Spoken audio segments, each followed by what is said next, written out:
Stuka Joe here. Today we'll be taking a look at 1941 Race to Moscow. This is a game designed by Waldemar Gummieny and to be published by Phalanx Games. This was a Kickstarter project that was successfully funded. I pitched in for my copy, but I was sent before this prototype, and Phalanx has prototypes for its games that are very close to the finished product. They look very nice. And this is a game that is semi-cooperative, well, kind of. Each player represents an army group commander during the Barbarossa invasion. And each player is attempting to capture his objectives before the others, hence the term Race to Moscow. This game includes cards, it includes also miniatures, and it also includes some counters. And supply is everything in this game. Supply tokens are divided into ammo, fuel, and food. And you need supplies for certain functions in the game, including combat. And there's always, of course, the problem of getting the supplies to the units in the front lines. So you have to worry about transporting supplies through trains and also through trucks. And of course you have to worry about the Soviet armies popping up and ruining your plans. Let's start by taking a closer look at the game components.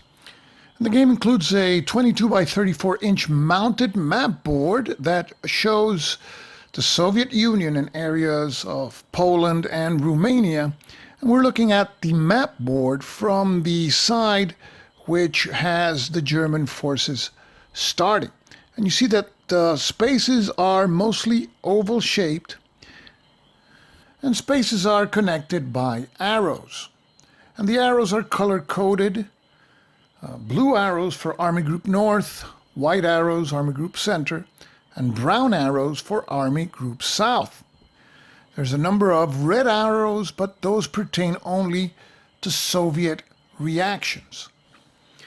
Here we see the armies that comprise Army Group North, and each army has a plastic piece that goes on the map and has a corresponding army card that goes off the map, and on that card you place the supply tokens. And there's ammo supply tokens, which are the ones in brown. You have the barrels that represent fuel, and then you have the bales that represent food. Here we see the three armies that comprise Army Group North. The round-shaped piece, that is the 18th Army. And here you see the 18th Army's Army card. And it begins with 3 ammos, 1 fuel, and 2 food tokens. And during the course of the game, you will be spending these tokens and then bringing more through your supply chain, but the maximum of supply tokens that an army can hold is 6 of any kind. But these that you see there with the depiction is just for setup purposes. So each army, like the 18th Army, which is called in the game a field army, will start with 3 ammos, 1 fuel, and 2 food tokens. And you see the other piece here that has a pentagon shape. That is the 16th Army, and that's another field army. When moving, field armies can only move 1 area unless they force march, and that costs 1 food token, in which case they can move 1 additional area. Now the tank that we see there represents the 4th Panzer Group. Here we see its army card with 3 ammo and 3 fuel tokens. Panzer groups are the elite units in the game. They can move up to 3 areas.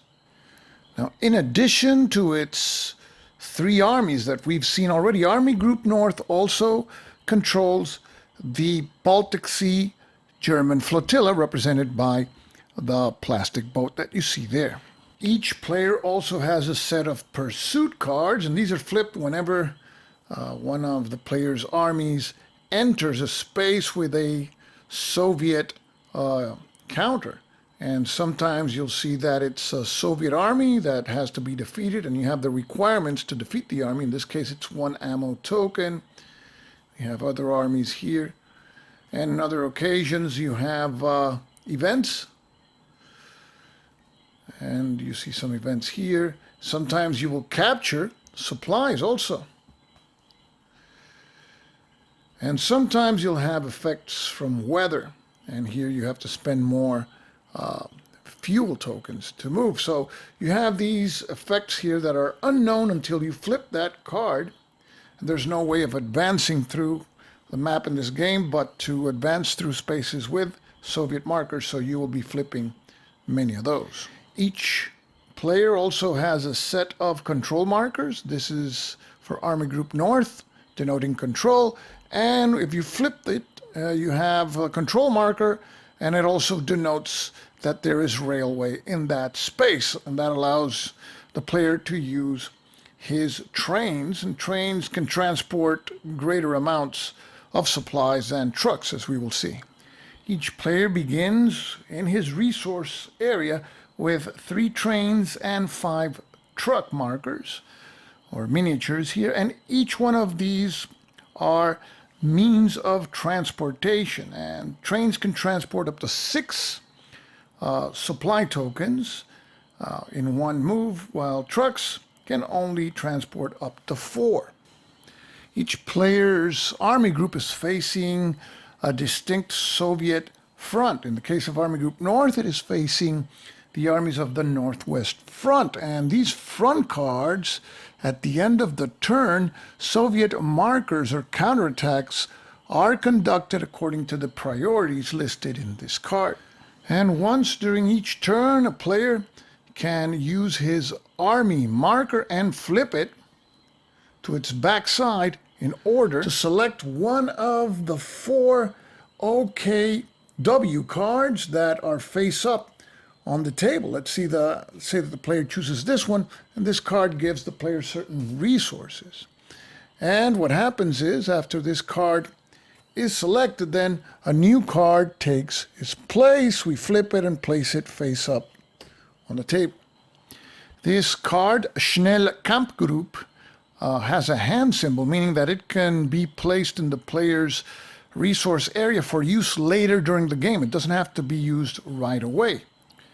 And this particular card allows the player who draws it to move his Panzergruppes 1 additional space during their move. Instead of up to 3, they could move up to 4 spaces. Here we have the units that comprise Army Group Center, the 3rd Panzer Group here in Sudan.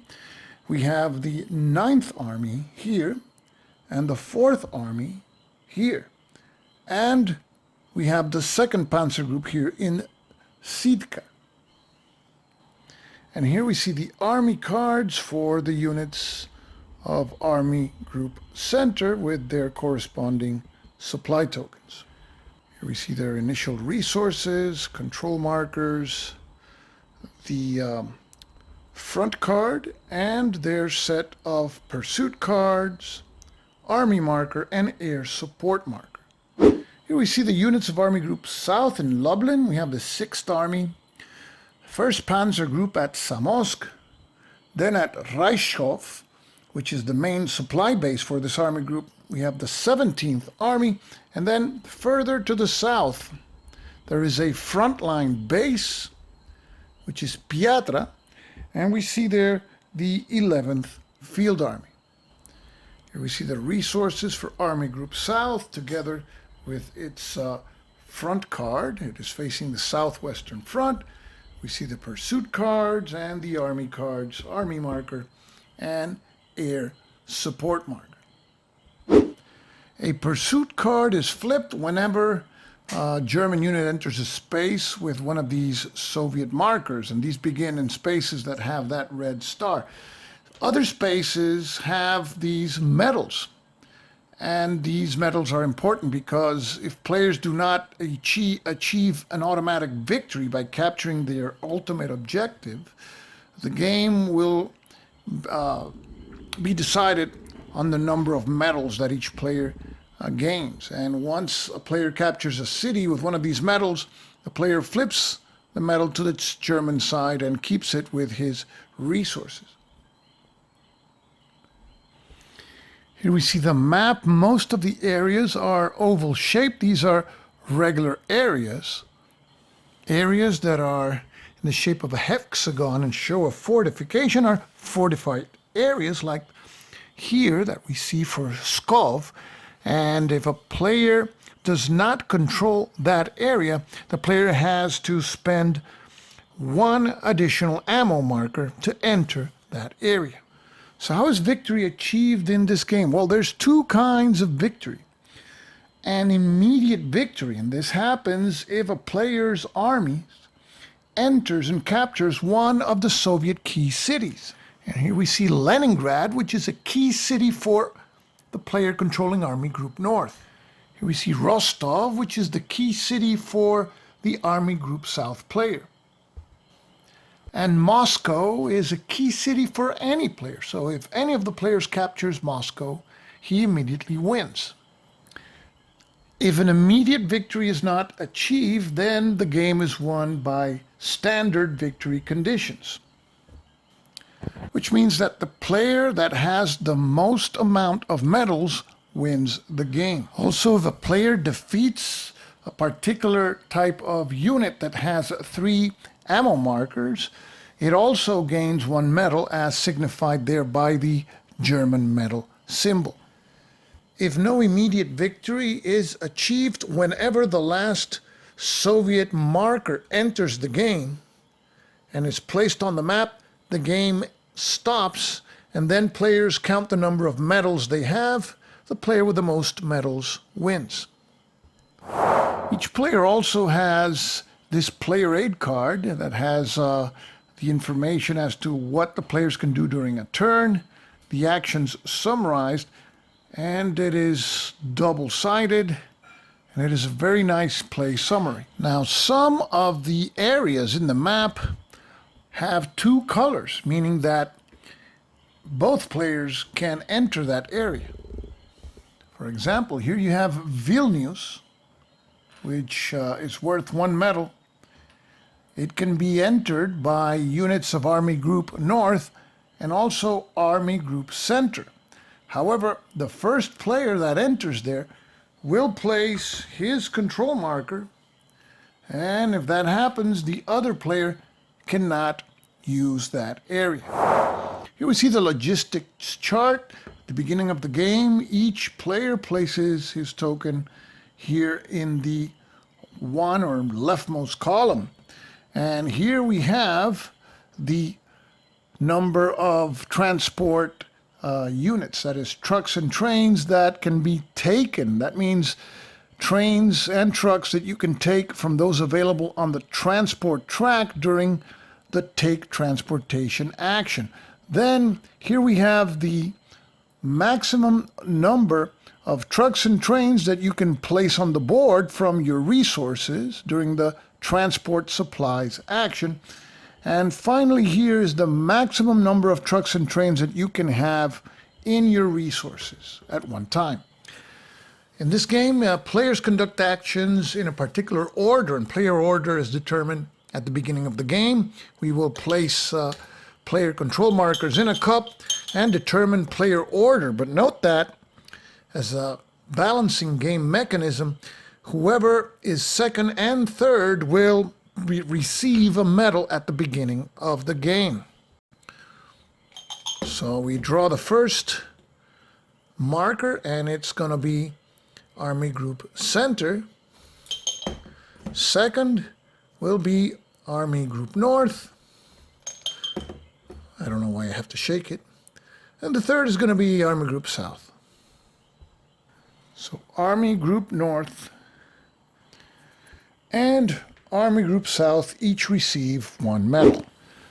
Let's move the pieces around following the examples of play that are found in the rulebook. Before we go to the turn examples, let's take a look at what you can do in a player turn. In a turn, a player can take 2 actions of the following 5 types: army movement, And there's two kinds of army movement. The player can either move all his field armies or move one armored army or Panzergruppe. The player can take other actions like transport supplies, take supplies from the stock, take transports, or fleet movement. And if the player has the corresponding card, like a recon card or Axis Auxiliaries card, he can do other actions. Also, a player can do an action by using air support, and a player can do one action by taking an OKH card, and the player can do one action by using an OKH card. The player can also build railroads, and at the end of the player turn, we always have a Soviet reaction, which involves either placing a Soviet marker on the map or conducting a counterattack. Here we see Gray's 4 Panzergruppe that starts in Riga. We start moving this army by removing one fuel token from the army's card, and we place it in the supply stock. The 4th Panzergruppe enters jakeelopeels. Now we draw the top card from the pursuit deck, Soviet bombers. The effect of the card is shown on the top left corner's symbol. It means that in order to continue to move, we have to remove one fuel marker from the moving army's card. And the Army Group North commander wants to conquer Wielkie Luki before Army Group Center. So another fuel marker is removed from its army card. An Army Group North control marker is placed in jakeelopeels.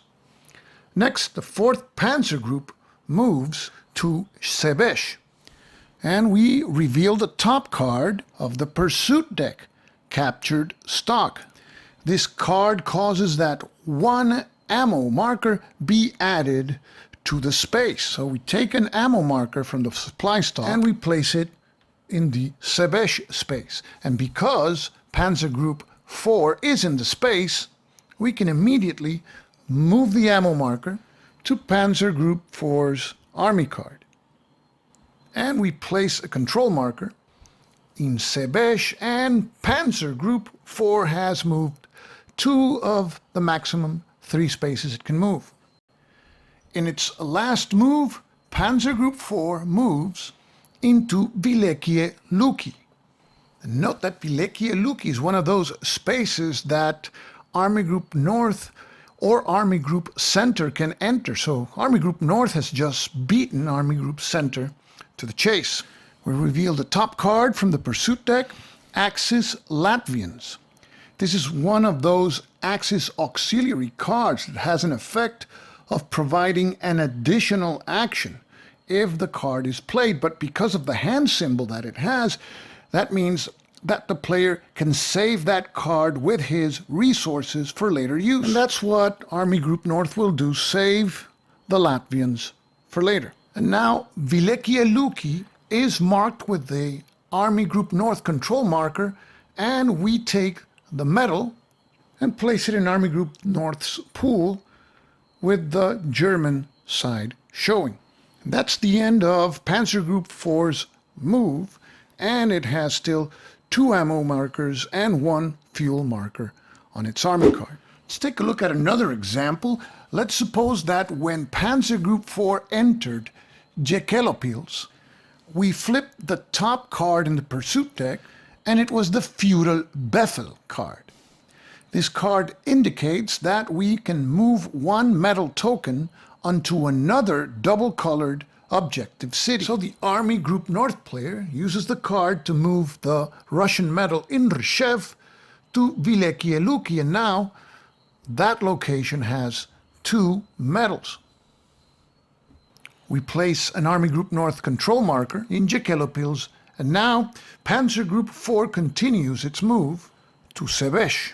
So now we revealed the next pursuit card, Partisans. So let's say if White or Army Group Center had a control railway marker in Bialystok, Army Group North can flip it to just show its control side, and Army Group Center would later have to spend an action to place a railway marker there. And now we place an Army Group North marker. Now for its third and last move, Panzergruppe 4 moves into Wielkie Luki.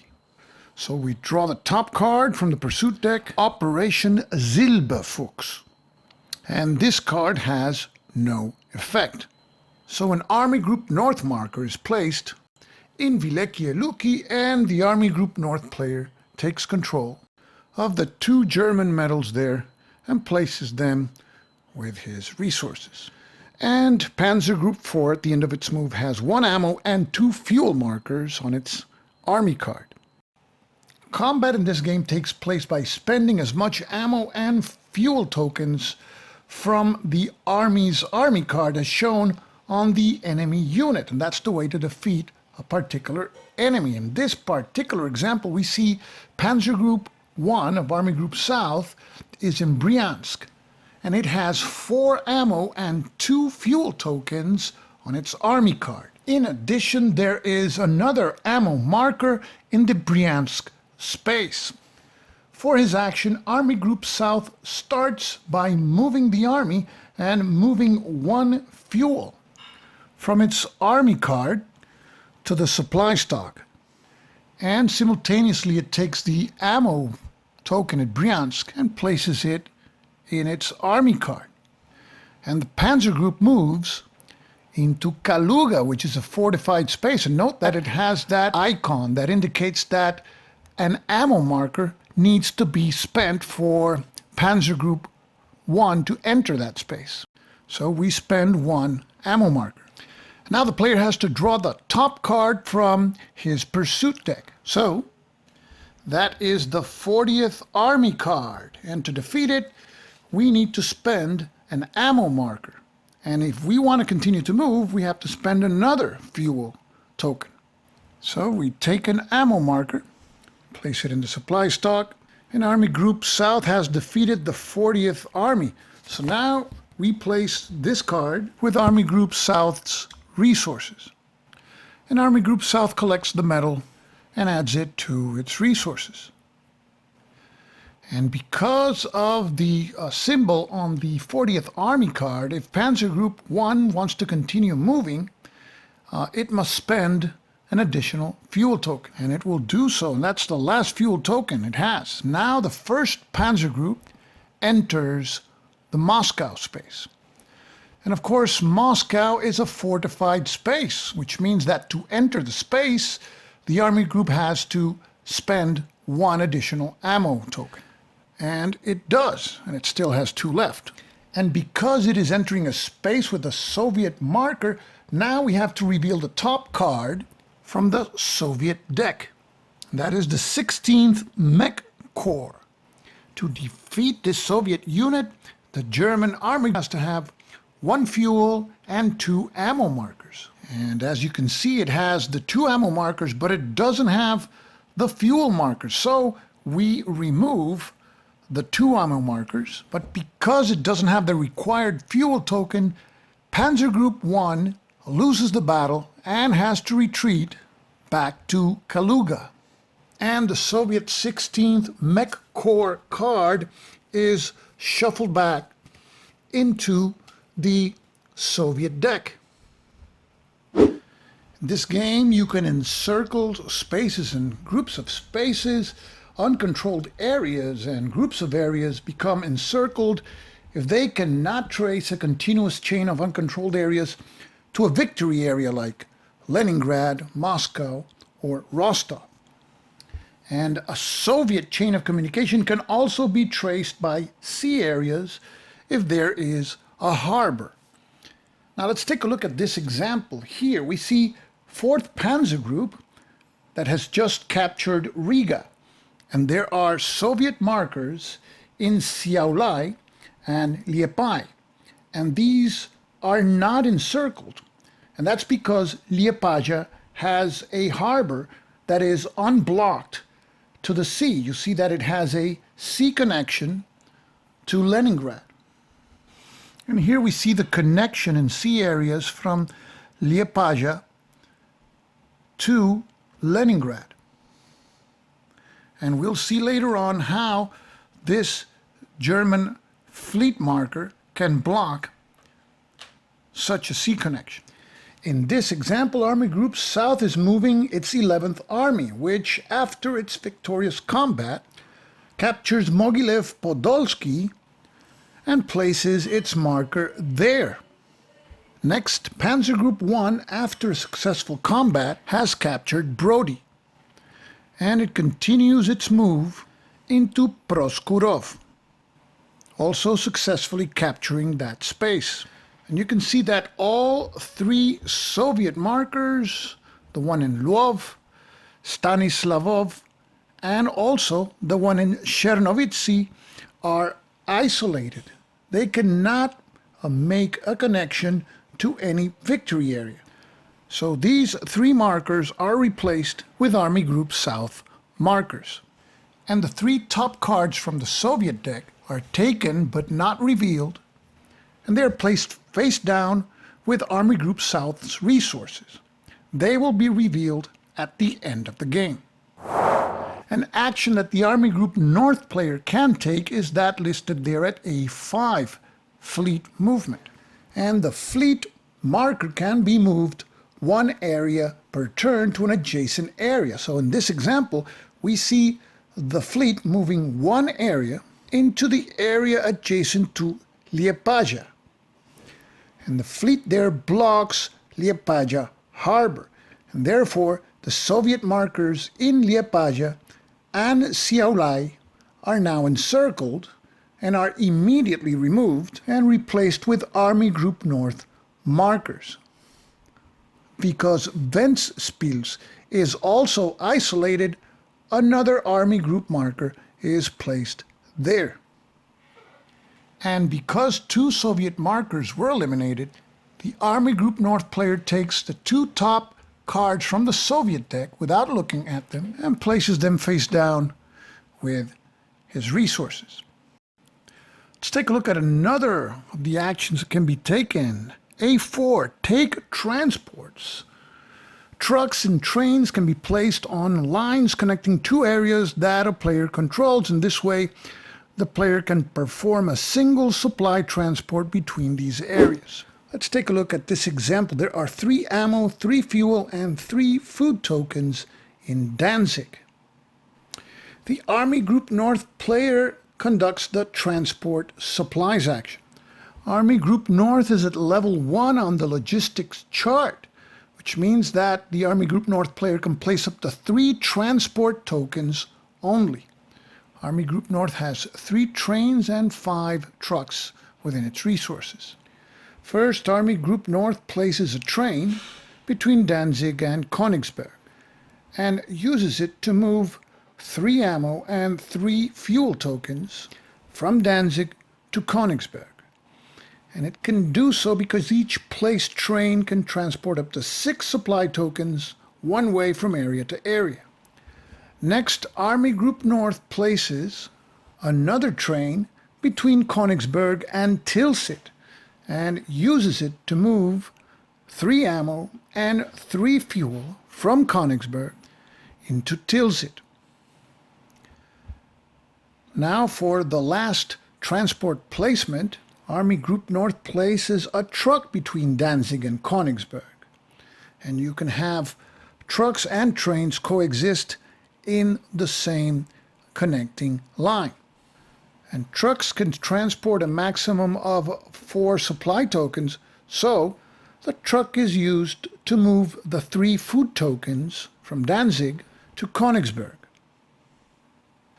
We saw here that trains were placed in the connecting lines as well as trucks, and you can place one of each, but not more than one of a kind. So you cannot place 2 trucks on a line, nor you can place 2 or more trains on a line, but you can place a train and a truck on a line.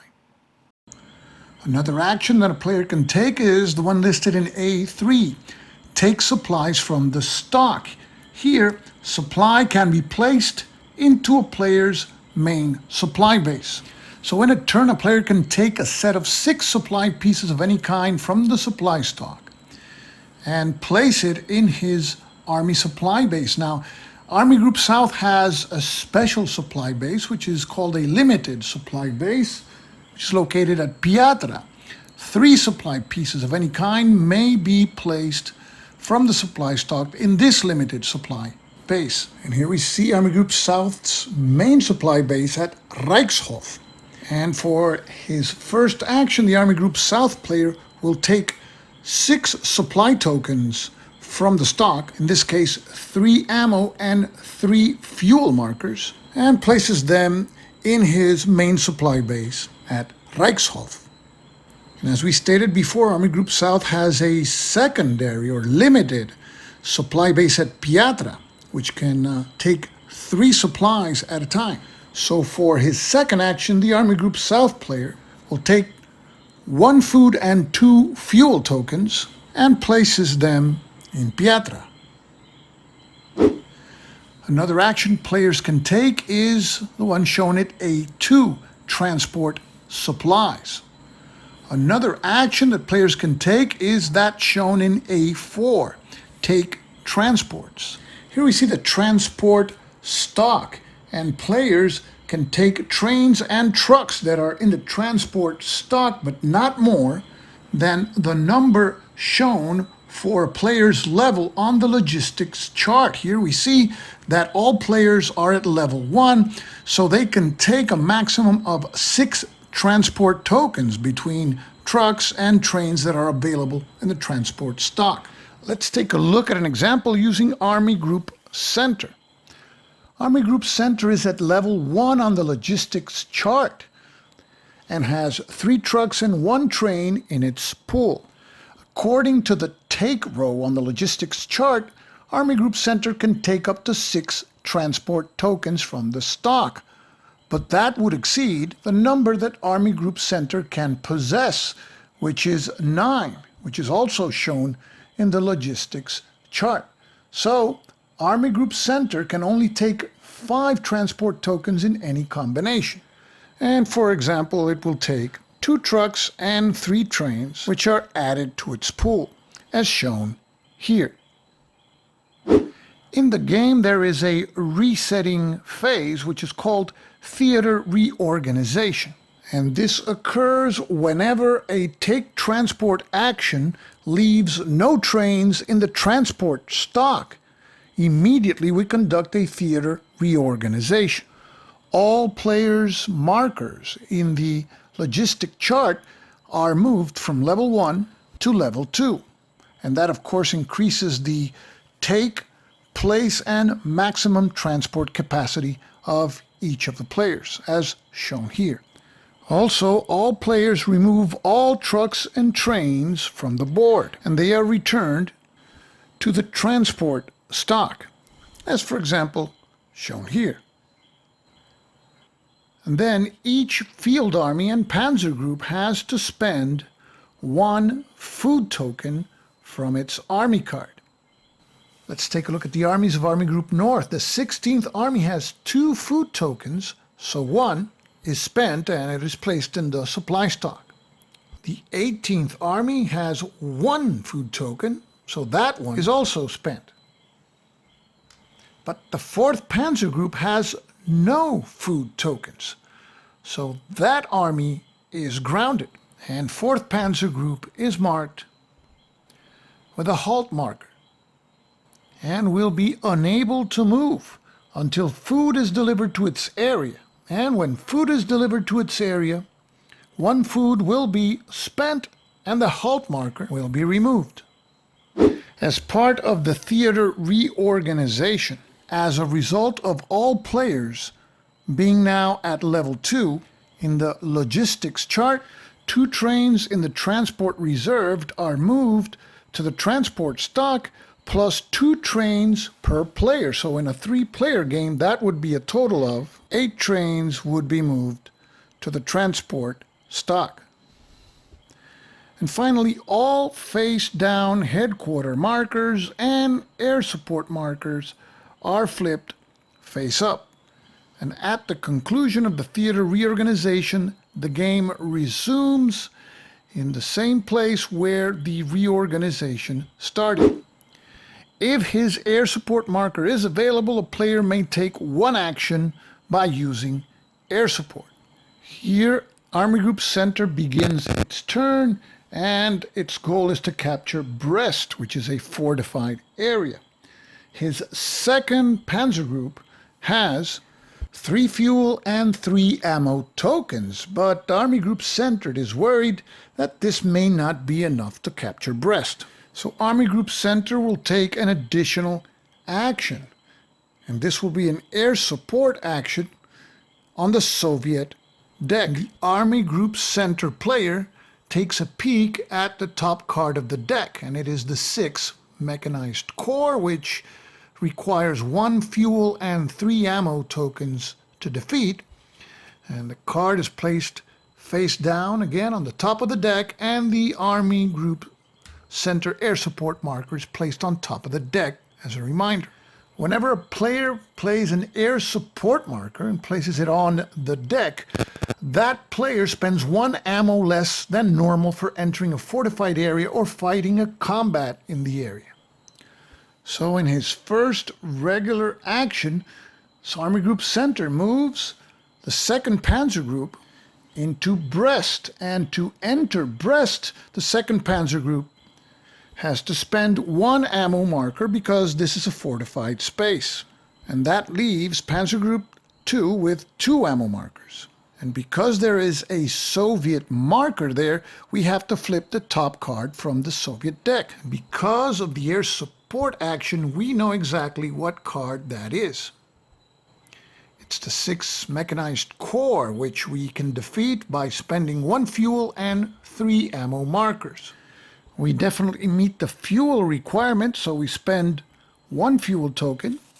As to the ammo requirement, we need to spend 3, but because we used our air support action, the requirement is reduced by 1, so we spend 2 ammo tokens,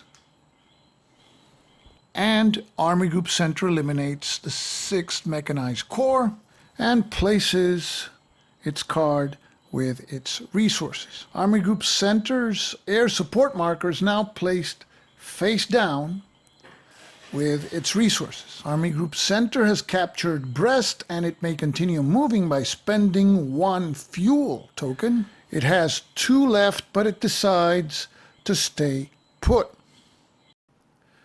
Among the additional actions that a player can take, a player can take an OKH card and also can use an OKH card. A player can use his headquarters marker and thereby flip it to its backside to take one of the 4 OKH cards that are displayed off the map. After taking an OKH card, the top card from the draw pile is flipped in the space formerly occupied by the taken card. Each OKH card confers benefits to the holder of the card. For example, this card, Eisenbahn Pioneer, can turn one of the player's markers, like for example the one shown here for Army Group Center in Brest, so that the railway track faces up. And the hand symbol indicates that the card doesn't have to be played right away. It can be kept with the player's resources and played later. This card, Brandenburg, allows the player during combat to draw a different card from the Soviet deck in case that you encounter a very strong Soviet unit. This card, Auftragstaktik, allows you to activate a single army to move, and this would be in addition to any armies and panzer groups that you moved with your 2 regular actions. This card, Wolfschanz, allows you to move 1 medal onto any other area with a printed medal. So you can take, for example, if you are Army Group Center, you can take the medal in Stalino, which is in the path of Army Group South, and place it on another medal space, the one that is in the path of your armies here in Smolensk. And this card, Pioneerin, spares you from spending 1 ammo marker when you enter a fortified area. So these are just a few of the OKH cards there's more in the deck. And of course, this is another element that will make the game more replayable because not all cards will be available at the same time in all games. After conducting any actions, including additional actions, players then can build railroads. And that is done by flipping a control marker to its backside, showing the railway symbol. And spaces with railways are essential to be able to place trains on the map. Trains can only be placed on lines between two spaces that have railways. Bases, and including Piatra, which is an auxiliary base, are considered to have railways. So in a further or future action, the Army Group South player could place a train between Piatra and Mogilev Podolsky and use the train to move supplies between both spaces, as shown here. A player's turn always ends with a Soviet reaction, where a Soviet marker is placed on the board or a Soviet counterattack is conducted. When placing a Soviet marker, you place a Soviet marker in any land area which is adjacent to another area with the Soviet marker and has no player marker or printed player symbol. So if it would be indicated to place a Soviet marker, for example, Army Group North could place a Soviet marker here in Bereza, or place it here in Slutsk, or place it in Bobruisk, or Mogilev, or even here. Whether a Soviet marker is placed or a Soviet counterattack occurs depends on the applicable priority on the front card that is facing each army group. Army group center is facing the western front. So let's say, for example, that we consult the first priority, counterattack. If possible, perform counterattack. In case of multiple possibilities, choose the area resulting in cutting off the Axis army from its supply base. During a counterattack, you remove another player's marker from the board back to its owner's pool, and the removed marker cannot be in or adjacent to an area with any starting area or any army miniature.